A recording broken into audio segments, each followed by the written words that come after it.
Judiciary Class 8. We know that in our country there are three different branches. कौन कौन से branch है? सबसे पहला हमारा legislature branch which makes the laws, वो laws बनाता है. Next we have executive branch which implements the laws. जितने भी laws बनाए गए हैं legislative के द्वारा उसे implement करता है. कौन? एग्जीक्यूटिव. और उसके बाद हमारा थर्ड ब्रांच है जुडिशियली, जो कि सबसे इंपॉर्टेंट ब्रांच है क्योंकि ये जितने भी लॉज बनाए गए हैं वो ठीक से फॉलो हो रहे हैं कि नहीं वो उसे चेक करता है. So today we are going to discuss about the judiciary. So we know that we are all equal before the law. So what is the role of the judiciary in our country?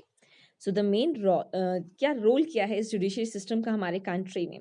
सबसे पहला, जितनी भी लड़ाई होती है वो चाहे किसी दो लोगों के बीच में हो या फिर किसी लोगों कोई इंसान और उसके साथ जो गवर्नमेंट ने जो लॉ बनाया है उसके अगेंस्ट हो, या फिर किसी दो डिफरेंट स्टेट में हो, किसी नदी को लेकर के या किसी डिफरेंट कास्ट या बाउंड्री को लेकर के, या फिर किसी सेंट्रल गवर्नमेंट और स्टेट गवर्नमेंट के बीच में कोई लड़ाई हो, तो ये जितने भी सॉल्यूशंस आएंगे वो कौन देगा? जुडिशरी सिस्टम देगा.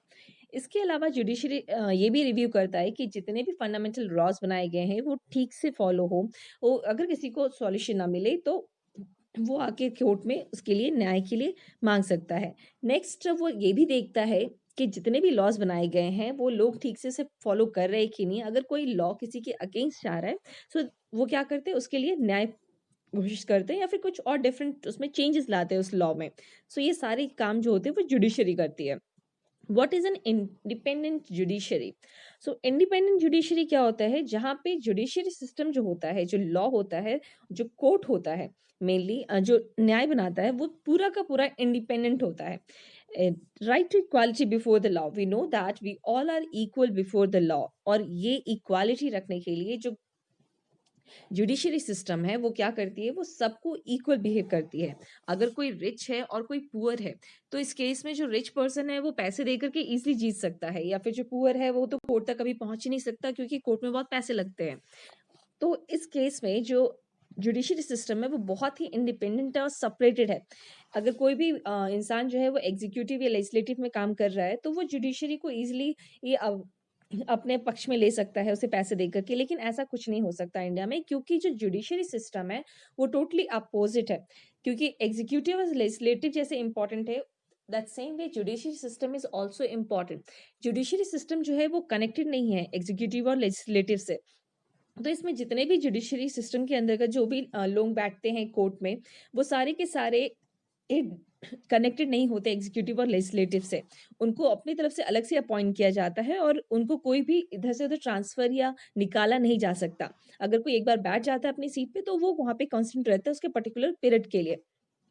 सो इंडिपेंडेंट जुडिशरीज है हमारे कंट्री में. कैसे है? इट्स ऑल्सो मेन, ये जो है main judiciary system, it is a separate from legislative and executive. दोनों से ये सेपरेट है. Mainly the legislative and executive that is the central and state government cannot be interfere in the work of judiciary. तो judiciary system जो है वो जो भी अपना डिसीजन लेता है उसके बीच में कोई भी लेजिस्लेटिव एग्जीक्यूटिव के जो पर्सन है वो इंटरफेयर नहीं कर सकते. तो जुडिशरी अपना खुद का डिसीजन, करेक्ट डिसीजन ले सकता है क्योंकि उसके ऊपर किसी का भी फोर्स नहीं आ रहा. The courts are not under the government and do not act on their behalf. Even जो भी गवर्नमेंट है वो भी जो कोर्ट है वो गवर्नमेंट के अंडर में नहीं है. तो उन्हें कोई भी गवर्नमेंट के पीपल या गवर्नमेंट इन्हें फोर्स नहीं कर सकती कि उनके अकॉर्डिंग डिसीजन ले. So judges in the high courts as well as the Supreme Court are appointed with very little interference from the branches of the government. So इनके जब भी अपॉइंट होते हैं तो इसमें किसी भी इन लोगों का बहुत ज़्यादा इंटरफेरेंस नहीं होता है, लगभग नहीं के बराबर होता है. It is also very difficult to remove a जज फ्रॉम हीज और हर पोस्ट. तो ये बहुत डिफिकल्ट है कि किसी भी जज को उसके पोस्ट से हटाया जाए. So organization of the judicially system in India. अगर हम जुडिशियली सिस्टम देखें इंडिया का तो वो मेनली 3 भाग में है. सबसे पहला है वो है supreme court of India, next high court and third is subordinated courts. So जो पहला है सुप्रीम कोर्ट, ये सिर्फ इंडिया में एक है. वो कहाँ पर है? सेंट्रल कोर्ट, सेंट्रल गवर्नमेंट ने, जो कि न्यू दिल्ली में है सुप्रीम कोर्ट. इसके अलावा दूसरा है हाई कोर्ट जो कि ऑलमोस्ट हर स्टेट में है, और तीसरा है हमारा डिस्ट्रिक्ट कोर्ट जो कि ऑलमोस्ट हर डिस्ट्रिक्ट में है. जितने भी डिस्ट्रिक्ट्स के जितने भी प्रॉब्लम्स होते हैं, अगर वो सॉल्व नहीं हो पाते या फिर सॉल्व होने के बाद पीपल सेटिस्फाई नहीं हो पाते, तो वो चला जाता है हाई कोर्ट में। और हाई कोर्ट में अगर कुछ सॉल्यूशन होता है और पीपल फिर भी सेटिस्फाई नहीं होते, तो लास्ट जो मेन कोर्ट होता है वो है सुप्रीम कोर्ट, जहाँ लोग जाकर के जस्टिस का डिमांड कर सकते हैं। सो ये 3 डिफरेंट मेन हमारे एक कोर्ट्स हैं इंडिया में। फर्स्ट है सुप्रीम कोर्ट, सेकंड है हाई कोर्ट और थर्ड है district courts. You can see this triangular shaped graph which will show you कि सुप्रीम कोर्ट में सिर्फ मेन इंपॉर्टेंट 5-6 मेंबर्स बैठते हैं और डिसीजंस लेते हैं। नेक्स्ट कोर्ट ऑफ अपील्स दूसरा है वो स्टेट का है, स्टेट गवर्नमेंट का। उसमें मेनली स्टेट के जितने भी हाई कोर्ट के हैं, हर एक स्टेट में एक हाई कोर्ट होता है और वहाँ पे लोग बैठ करके डिसीजंस लेते हैं। और थर्ड है ट्रायल कोर्ट, जिसमें बहुत सारे डिस्ट्रिक्ट में आपको हर एक डिस्ट्रिक्ट में एक एक कोर्ट मिल जाएगा, जो ऑलमोस्ट लोग इसके सबसे पहले प्रेफरेंस करते हैं क्योंकि उनके नज़दीक होता है। Next, different branches of the legal system. Mainly अगर हम देखें जो लीगल सिस्टम है इंडिया का, वो 2 डिफरेंट ब्रांचेस है। वन है क्रिमिनल लॉ और दूसरा है सिविल लॉ। सो पहला जो है क्रिमिनल लॉ, इसके अंतर्गत जितने भी किसी ने किसी को मारा है या फिर दहेज के लिए प्रताड़ित किया है या इस तरह के जितने भी हरासमेंट हैं, ये सारे इसके अंतर्गत आते हैं क्रिमिनल लॉ के अंदर।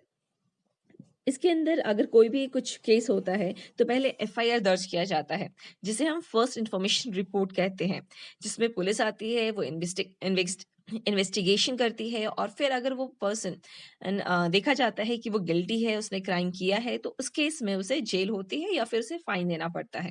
तो ये सब हम क्रिमिनल लॉ में देखते हैं। दूसरा है सिविल लॉ। सिविल लॉ में अगर किसी ने किसी का सामान चुराया है या फिर कुछ तोड़-फोड़ किया है या फिर किसी को परेशान कर रहा है या फिर कुछ आपने सामान खरीदा है और वो एक्सपायर है, इस तरह के जितने भी मुकदमे होते हैं, वो सिविल लॉ में जाते हैं। सिविल लॉ जो है वो क्या करती है, वो पहले उसको मुकदमे को सुनती है और फिर वो उसके अकॉर्डिंग उसका जो सॉल्यूशन होता है, वो निकाल कर के उसको देती है। Does everyone have access to the courts? क्या हर कोई पहुँच सकता है कोर्ट तक? In principle, all citizens of India can access the courts in this country. Yes, हमारे कंट्री में ऑलमोस्ट सभी लोग पहुंच सकते हैं। और ये लोग कैसे पहुंच सकते हैं, उसके लिए गवर्नमेंट ने एक नया अप्रोच स्टार्ट किया है, जिसमें वो चाहे रिच हो या पुअर हो, जिसमें हर एक पर्सन तो इंडिया में इक्वल है और according to this fundamental law we all are equal.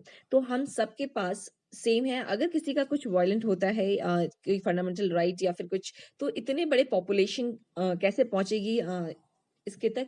तो उसके लिए मेनली जो पुअर पीपल हैं उनके लिए बनाया गया है पब्लिक इंटरेस्ट लिटिगेशन।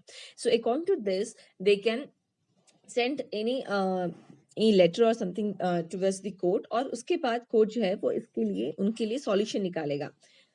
नेक्स्ट, हमारे कंट्री में मेन जो फंडामेंटल लॉज हैं और जितने भी चीज़ें हैं, वो हर एक चीज़ लोगों के सॉल्यूशन के लिए काम कर रही है हमारे कंट्री में, और वो बहुत ही पीसफुली काम कर रही है, जिसके कारण and we all are safe in our country. Thank you.